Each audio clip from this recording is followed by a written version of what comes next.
Hello my dear are के simple classes में आपका welcome. Today UP board NCERT board जहाँ पर भी ये आपकी हॉर्नबिल बुक चलती है वहाँ पर स्टूडेंट्स के लिए लास्ट पोएम जो आपको इस साल प्रिस्क्राइब्ड है और उसका नाम है father to son. Father to son जो इस ईयर के लिए प्रिस्क्राइब्ड है 2023 and 24 for the session 2023 to 24 के लिए। Subject name is English, class is 11th, lesson name is father to son and poet name is Elizabeth Jennings. तो थोड़ी सी जानकारी इनके बारे में पहले जान ले। Elizabeth Jenning is a very famous British poet and writer, famous for her lyrical style. Favourite themes are love, loss and faith. Favourite style है इनकी, ये फेवरेट थीम्स हैं। Yes my dear. तो वो अपने लिरिकल और स्टाइल के लिए बहुत फेमस हैं एंड इनके थीम्स जो हैं लव, लॉस एंड फेथ, इस पर ज़्यादा ये पोएम राइट करती हैं। और आज की पोएम कुछ ऐसी ही है, एक लॉस है यहाँ पर भी, एक लॉस ऑफ फेथ है बिटवीन सन एंड फादर के बीच में है, एक जनरेशन गैप की बात करती है ये पोएम। बहुत ही आज की युग में तो बहुत ही सूटेबल है। तो पहले पोएम की बेसिक जानकारी ले लें कि पोएम का स्ट्रक्चर कैसा है। तो देखिए दिस पोएम हैज 24 लाइन्स, यानी 24 लाइन्स इस पोएम में है और there are 4 stanzas of 6 lines. 6 lines के 4 स्टेंजाज हैं। उनका जो राइम स्कीम है बहुत कंसिस्टेंट तो राइम स्कीम नहीं है, लेकिन आप ए बी बी ए आप कर सकते हैं कि ये इसकी राइम स्कीम हो सकती है, क्योंकि ये पहले 2 स्टेंजा में तो फॉलो करती है, लेकिन तीसरे और चौथे में इनकी स्टेंजा को जो है राइमिंग वो थोड़ा सा स्लाइटली चेंज हो जाती है। तो आप इसको जानते रहिएगा। तो उतना इम्पोर्टेंट नहीं है, राइमिंग है बट बहुत कंसिस्टेंट नहीं है, एकदम कठोर है एकदम, ठीक है, बट है। थीम इज बहुत इसकी इंपॉर्टेंट है। तो there is no consistent rhyme scheme as the stanzas end with a different note, ठीक है। अब उसके बाद आते हैं कि what is the poem. Poem में क्या है? तो poem starts with a personal experience. एक पर्सनल एक्सपीरियंस के साथ ये पोएम स्टार्ट होती है। क्या है पर्सनल एक्सपीरियंस? पर्सनल एक्सपीरियंस मतलब एक फादर है जो, लेकिन बाद में वही फादर अपनी बातों को बताते व्यक्तिगत होते हुए वो सार्वभौमिक, माने starts with personal experience but rises up to the universal phenomena that are generation gap and inability to communicate due to lack of common interests and disregard for individuality। मतलब एक कॉमन सी बात होती है, एक पर्सनल एक्सपीरियंस है, सार्वभौमिक universal हो जाती है पोएम, और ये फिर घर घर की कहानी बन जाती है। हर घर में देखो तो यही है, हर घर में ये गैप, जनरेशन गैप जो वर्ड है ना। अब जनरेशन गैप क्या होता है? तो जनरेशन गैप का मतलब एक पीढ़ी के बाद दूसरी पीढ़ी में जो बदलाव आता है, एक छोटे से एक बड़े में, चाहे वो फादर सन में हो, फादर मदर सन में हो सकता है, मदर डॉटर में हो सकता है, ब्रदर और सिस्टर में हो सकता है। अगर वो बहुत ज्यादा गैप उनके दोनों के बीच में है, कोई छोटा है कोई बड़ा है, तो उनके बीच में जो एक सोचने का ढंग अलग हो जाता है ना, एक टेस्ट, एक लाइक्स, एक डिसलाइक्स जो उनके डिफरेंट हो जाते हैं, वही जनरेशन गैप कहलाता है। और ये हर युग में रहा है, इट विल रिमेन एवर, और ये रहेगा। लेकिन एक बस यही कि बीच में अगर रिकंसिलिएशन हो जाए या किसी बात को लेकर के दोनों में कोई रिकंसाइल कर ले तो बात ठीक है।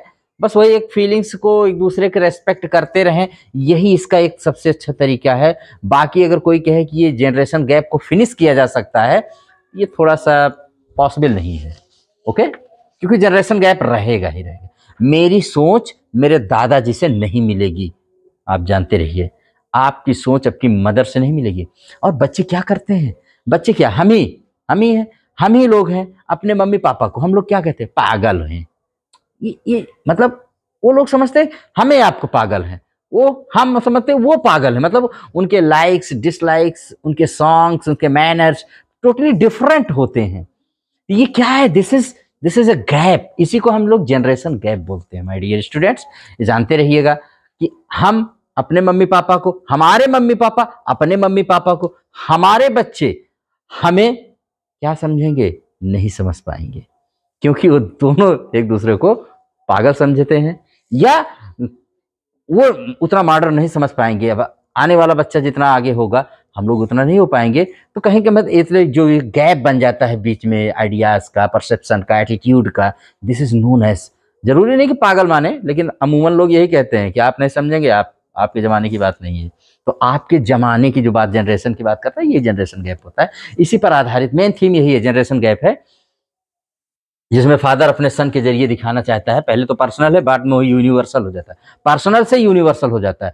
पोएम स्टार्ट होती है निगेटिव पॉइंट ऑफ व्यू से, एक पेसिमिस्टिक व्यू से, फादर बहुत सैड है, लेकिन बाद में वही ऑप्टिमिस्टिक व्यू से बंद होती है, एक पॉजिटिव नोट से बंद हो जाती है, जो निगेटिव नोट से स्टार्ट हुई पॉजिटिव नोट से। अगर ये सारी बातें आप इसमें सीख पाए, ये पोएम पढ़ना आपके लिए सक्सेसफुल रहेगा। ओके, तो देखते हैं और क्या है इसमें भाई।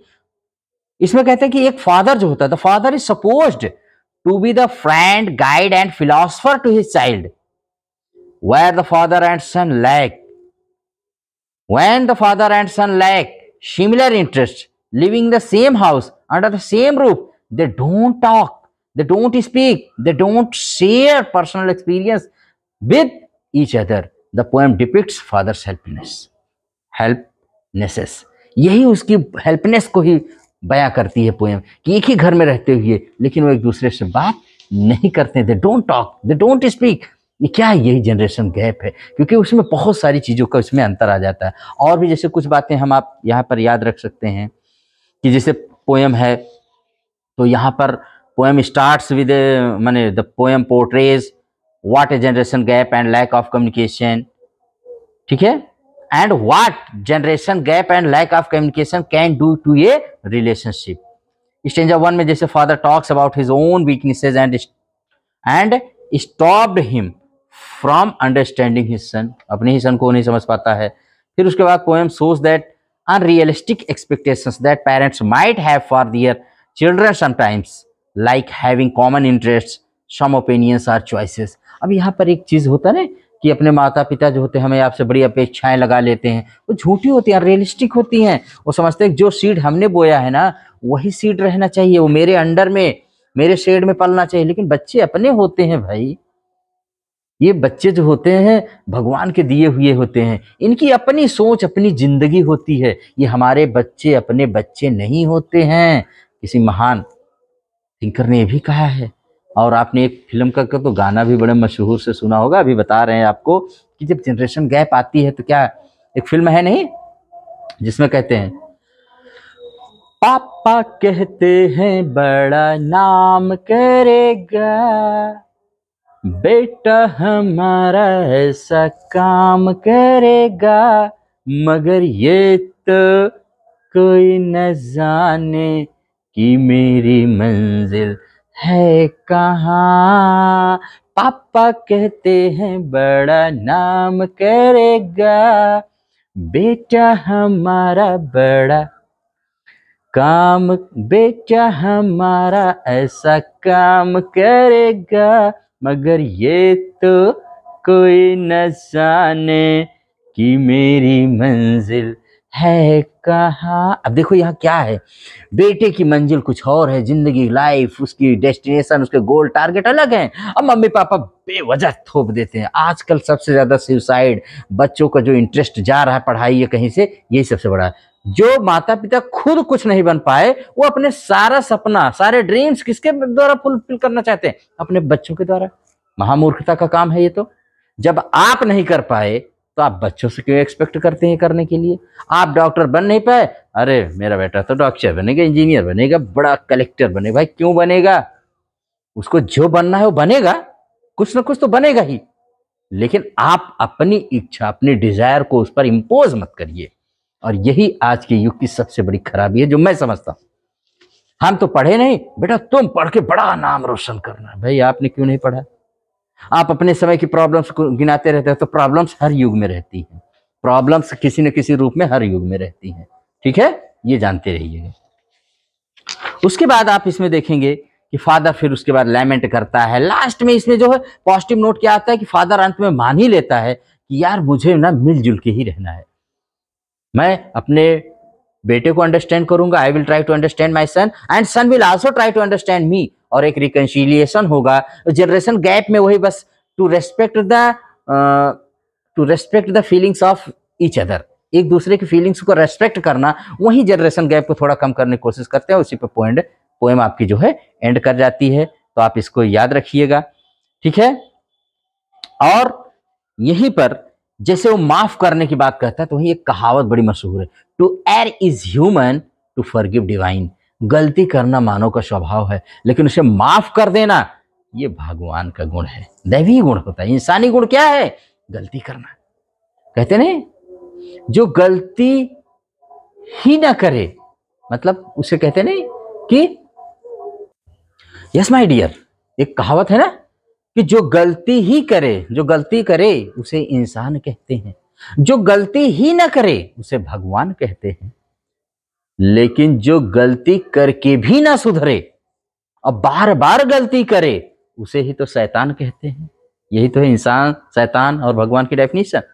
तो यहां पर लास्ट में रिकंसिलिएशन हो जाता है इसी वाले कहावत पर, to err is human to forgive divine. तो let us see this poem, जिस पर पूरा जनरेशन गैप का ही पूरी मेन थीम यही है। माय डियर स्टूडेंट्स, अब इस पोएम को हम लोग रीड करते हैं line to line.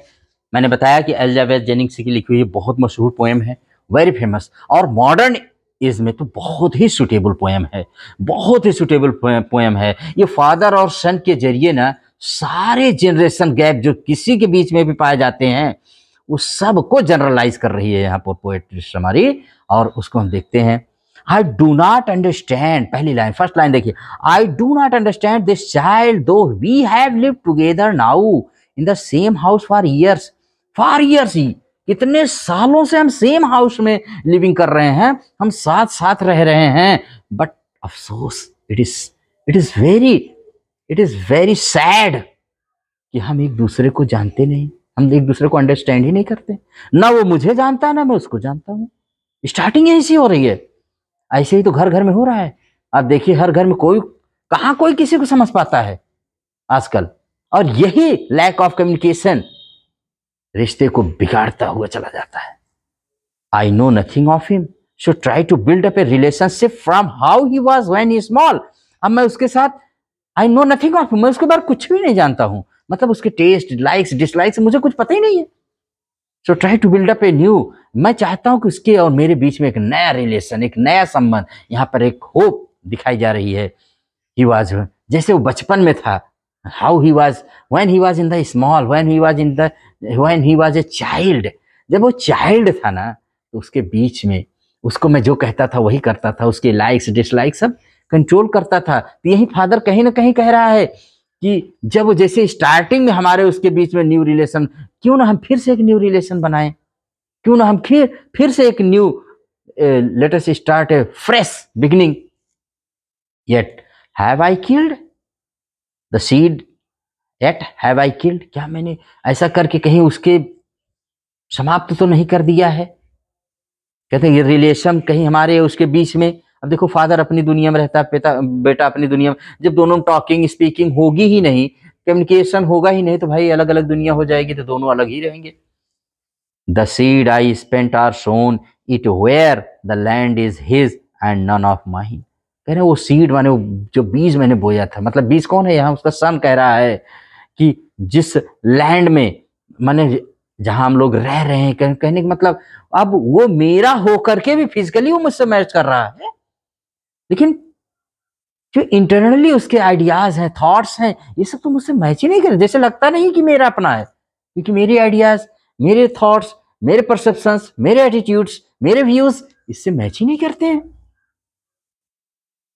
Question mark लगा रहा था, land is his and none of mine, जैसे लगता ही नहीं कि मेरा है। वी स्पीक लाइक स्ट्रेंजर्स, कितनी बड़ी लाइन कह, वी स्पीक लाइक स्ट्रेंजर्स, हम ऐसे अजनबियों की तरह बात करते हैं, जैसे लगता है कि हम कहीं दूर देश में रहे हैं, कभी मिले हैं, अभी अभी मिले हैं, और इससे पहले कभी मिले ही नहीं है, जबकि वर्षों से हम दोनों एक दूसरे के साथ रह रहे हैं। There is no sign of understanding in the air, और हम दोनों में कोई अंडरस्टैंडिंग है ही नहीं, कोई total, there is lack of, totally there is no understanding between us. This child is built to my design, yet what he loves I can not share. हाँ, कह रहे हैं ये मेरे डिजाइन का है, मेरा बच्चा है, दिस इज माई, मैंने कहा ना दिस इज माई सीड, ये मेरा सीड है, माई सन है, लेकिन इसके डिजाइन, इसकी सोच, इसके लाइक्स डिसलाइक्स, इसके व्यूज, इसके थॉट्स और इसके perceptions, attitudes are totally different from me. मैं इसको शेयर ही नहीं कर सकता हूं, मैं इसको बर्दाश्त ही नहीं कर सकता, I can't tolerate it. Second paragraph में यही बात बताई गई माय डियर स्टूडेंट्स। अब देखो कितना गैप बढ़ता चला जा रहा है, और यही गैप आज आप देखेंगे। आज कोई बच्चा अपने मदर, अपने पेरेंट्स, अपने ग्रैंड पेरेंट्स के साथ बैठ करके क्या कम्युनिकेशन करता है, बातचीत होती है? नहीं होती। क्यों नहीं होती है? क्योंकि उसको लगता है ना कि इनके आइडियाज बहुत ओल्ड हैं, इनके आइडियाज ऑफ नो वेन है, मतलब किसी काम के नहीं है, ये यूजलेस आइडियाज हैं। नहीं, ऐसा नहीं है। और जो हमारे पेरेंट्स होते हैं, हम लोग जैसे हैं, मान लीजिए हम भी तो एक पेरेंट ही है, टीचर ही है, हम लोग भी सोसाइटी में रह रहे हैं, हम लोग समझते हैं कि बच्चों के जो आइडियाज हैं ये थोड़ा सा सुटेबल नहीं है, यूजफुल नहीं है सोसाइटी के लिए। तो कहीं ना कहीं दोनों के अंदर एक, और इसी की वजह से उसके आइडियाज मुझे नहीं पसंद आते हैं और मेरे आइडियाज उसको नहीं पसंद आते हैं।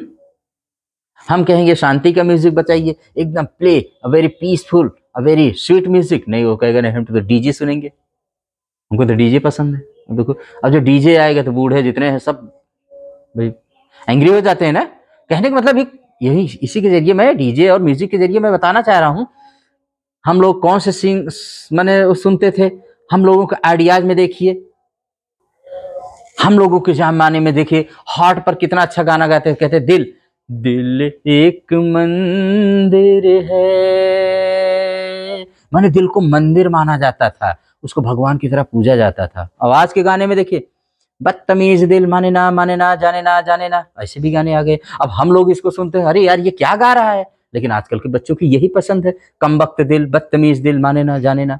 और हम लोग कहते दिल एक मंदिर है। तो म्यूजिक के जरिए मैं आपको बताने की, हमारे सबके जमाने की फिल्म देखिए और आज के जमाने की फिल्म देखिए, तो आया ना ये जो गैप है, यही डिफरेंस है, यही जो डिफरेंस है ना। तो आइडियाज कहाँ मैच करेंगे? बस उसमें रिकंसिलिएशन ही हो सकता है कि आप मेरे वाले को रिस्पेक्ट करिए, मैं आप वालों को रिस्पेक्ट करूं। अगर दोनों के एक दूसरे को कमेंट करेंगे, क्रिटिसाइज करते रहेंगे ना, तो कुछ होने वाला नहीं है, तब तो रिलेशनशिप बिगड़ता ही चला जाएगा।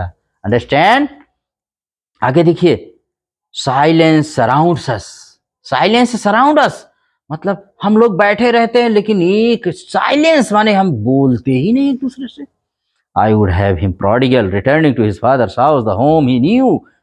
आई वुड हैव, अब वो प्रोडिगल हो गया, बहुत खर्चीला, बहुत एक्स्ट्रावैगेंट हो गया है, बहुत ज्यादा पैसा उड़ाता है धड़ाधड़, और उस आदत को हम लोग कहाँ पसंद, लेकिन मैं फिर भी चाहता हूँ कि अपने पिता के घर में वापस आ जाए। The home he new rather than see him make and move his word, इससे कि वह दुनिया इस छोड़ के घर के जाए, हमेशा जाए। हालांकि यहाँ पर एक चीज और भी है, पिता की ये भी इच्छा है कि वो चाहे जैसे भी रहे, चाहे प्रोडिगल बने, कुछ भी बने, लेकिन वो जीवन जीने का सलीका सीखे, उसे जीवन के अप्स एंड डाउन्स का पता होना चाहिए, उसे अपनी जिंदगी भी जीनी चाहिए, तभी वो जिंदगी को he will try to understand the meaning of life. Life में हमेशा सब कुछ इजी ही नहीं होता, या टफ से टफ और डिफिकल्ट से डिफिकल्ट सिचुएशन आएगी, यहाँ अप्स एंड डाउन्स ही लगा रहता है। जीवन का नाम ही है कभी खुशी कभी गम, इसी को सीखना पड़ता है। लेकिन क्या कह रहा है? I would forgive him to saving from sorrow in new love, लेकिन आज मैं लव की वजह से एक प्यार उमड़ रहा है कि मैं उसे फॉरगिव कर दूंगा, मैं उसे माफ करने के लिए रेडी हूं, I am ready. Third stage में कह रहा है कि I would forgive him to, जितनी भी उसने सब काम किया, चाहे जितना भी रहा, चाहे वो लायक रहा चाहे नालायक रहा, but father is saying that I am ready to forgive him my son. तभी तो देखो, फॉरगिव करेंगे तभी एक न्यू रिलेशन आएगा, बिना फॉरगिव किए न्यू रिलेशन का जन्म हो ही नहीं सकता है।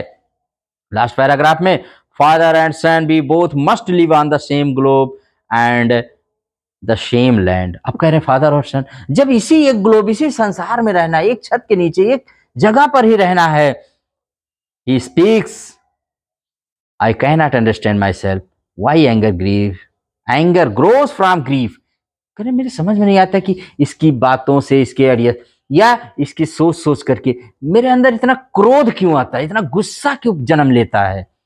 We each put out an empty hand longing for something to forgive. अब हम दोनों ने ये शायद डिसाइड कर लिया है कि एम्प्टी हैंड है, अगर हम दोनों अलग अलग रहेंगे ना तो हमेशा खाली हाथ ही रहेंगे, कुछ नहीं पाएंगे, we will get nothing in our life.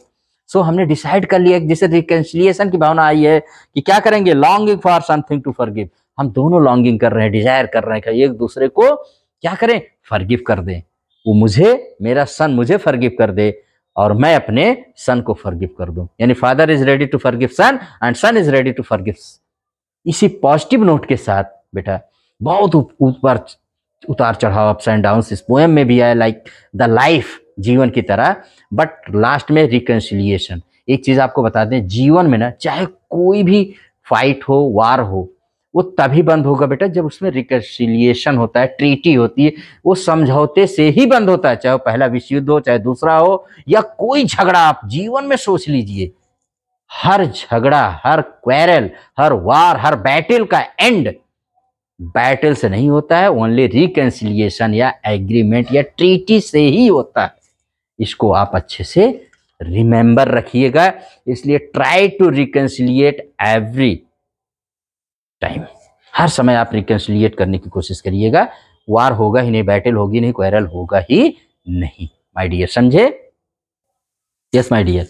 तो मैं आपको इसमें लिटरेरी डिवाइस, जानते हैं कि लिटरेरी डिवाइस है so important, and without literary device तो किसी पोइटिक वर्स में ब्यूटी नहीं आ सकती, चार्मिंग नहीं आ सकती है। तो उसके लिए हम देखते हैं कि इसमें पोइटिक डिवाइस पोएट ने क्या किया, लिटरेरी डिवाइस या पोइटिक डिवाइस एक ही बात है, क्या यूज किया है।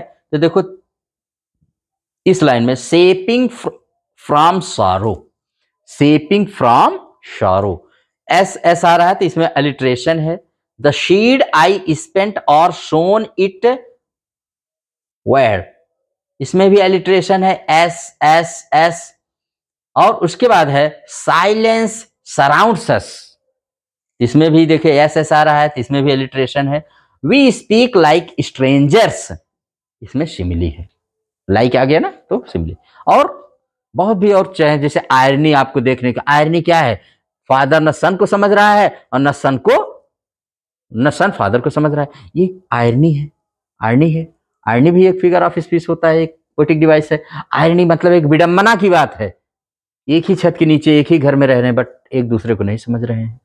तो आप इसको बार बार पढ़िएगा, बहुत ही इंटरेस्टिंग पोएम है, आज के युग की पोएम है ये। और जब तक ये वर्ड रहेगा ना तब तक ये पोएम का महत्व, इंपॉर्टेंस बना रहेगा, क्योंकि फादर न सन को समझेगा, न सन फादर को समझेगा। समझेंगे तभी जब when they both are ready to forgive each other and when both are ready for a reconciliation, for an agreement, for a treaty। भाई ज्यादा वर्ड हो गए। रिकंसिलिएशन जब आपस में एक समझौता करेंगे, एक बिंदु पर एक दूसरे को रेस्पेक्ट करेंगे, बस वही हो सकता है। अदरवाइज जनरेशन गैप बना है, ये बना रहेगा, पहले भी था, आज भी है, फ्यूचर में भी रहेगा। प्रेजेंट पास्ट में था, रहेगा, और फ्यूचर में भी रहेगा। पास्ट में था, प्रेजेंट में है, फ्यूचर में रहेगा। Generation gap always will remain in the world till the world remains, जब तक ये दुनिया रहेगी। बस उसका एक ही तरीका है कि आप रिकंसिलिएशन करिए, एक दूसरे की फीलिंग्स, एक दूसरे के इमोशंस, सेंटीमेंट्स को आप बस रेस्पेक्ट करिए, और देखिए वो गैप आपको पता नहीं चलेगा।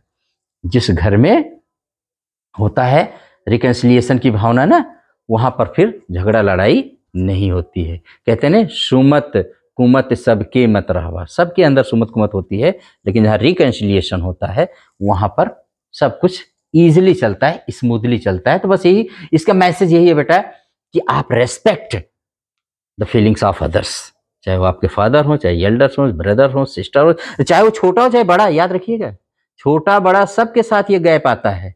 तो सबको अगर आप रेस्पेक्ट करेंगे तो रिकंसिलिएशन आएगा, और रिकंसिलिएशन आएगा तो आपकी लाइफ में पीस, प्रोग्रेस एंड प्रॉस्पर्टी सारी चीज आएगी। इसी के साथ इस पोएम को हम यहीं पर एंड करते हैं।